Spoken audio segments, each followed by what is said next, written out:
কোরআন একটা ভাওতাবাজি জামাত ইসলামের।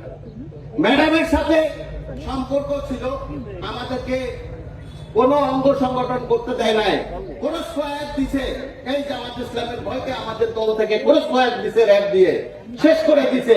যুবদল করতে দেয় নাই, ছাত্রদল করতে দেয় নাই। কিরে বাংলা কোর্টে রাত্র 12টার সময় ম্যাডাম আসছে, দরজা আমি টানি, খুলে না। ম্যাডাম গিয়েছে, তার এক ছেলে আছে। কে ছেলে? আমি কে ছেলে? কে? মুজাহিদ সাহেব তার ছেলে। সে আসছে, ম্যাডামের দরজা খুলছে, তারপরে নামছে। দেখেন এত বড় কি করছে তারা, ম্যাডামকে